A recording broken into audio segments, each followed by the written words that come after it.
chaplain Mthokozi Emmanuel Luvuno umsebenzi engwenza kwisifundazwe njengoba silapha eNatalia nje ukwenza i-counseling kwi-staff nama-clinicians onke umnyango wezempilo ukuze ukusebenza kwabo kube nokuphakamisa lokho okulubizo lwabo. Umsebenzi wabo ke umsebenzi obalulekile noqhakathekile kwisifundazwe sakithi nasemphakathini wonke. Ngiyazi sikule nyanga kaNcwaba okuyinyanga la ngokwesintu sakithi sithi inyanga la izinto iqala khona yila ubuhle buvela khona.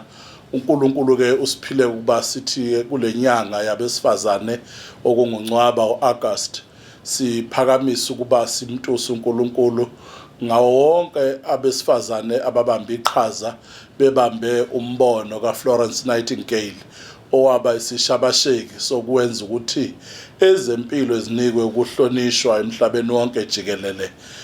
Ngikhumbula ke incwadi kaExodus chapter 1 verse 15 la sizwa khona ngoPhuwa benoShifira ukuthi babamba iqhaza elikhulu esizweni sabo bevikela abesifazane ababebeletha. Uyazi amangala inkosi enguFaro ukuthi babeletha kanjani abesifazane abangamaHebheru yini bande abantu kanti kuukuthembeka kwalabahlengikazi.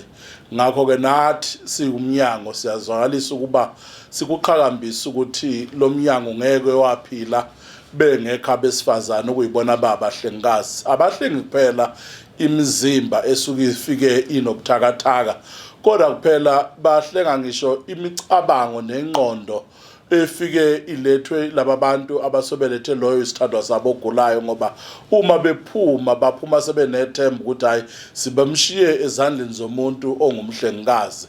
Ngakho okokuqala abahlengikazi kumele bakwazi ukuthi babuyise ithemba kwimindeni ngehlobo zabo.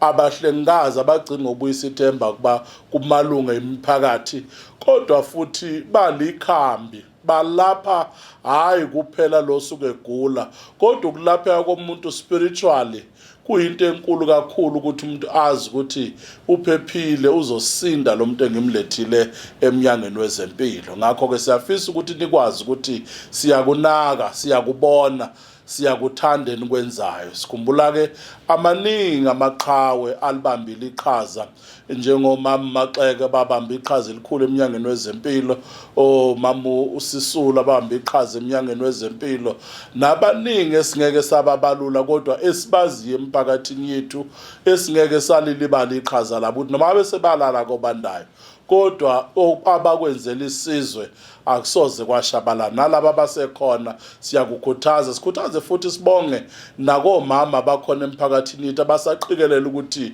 bede befika bezemnyangweni wezempilo bezolanda imishanguzo yabo ukuthi ningakuyeki lokho ngoba ngokwenze njalo imizi yaphila, ngokwenze njalo izifo ziyagwemeka.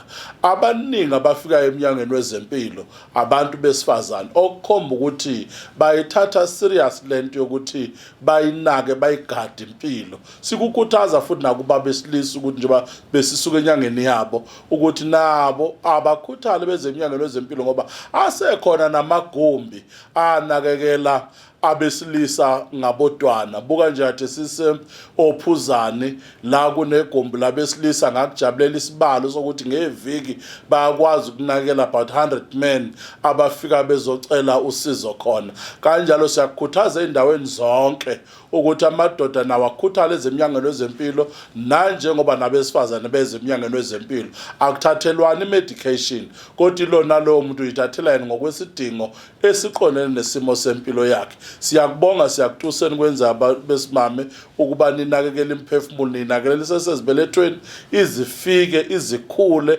engathi uNkulunkulu anganenzela okuhle niphumelele kwenifisalo. Lenyanga kube inyanga yokuthokoza, lenyanga kube inyanga yokuba kube kuhle emphakathini yethu.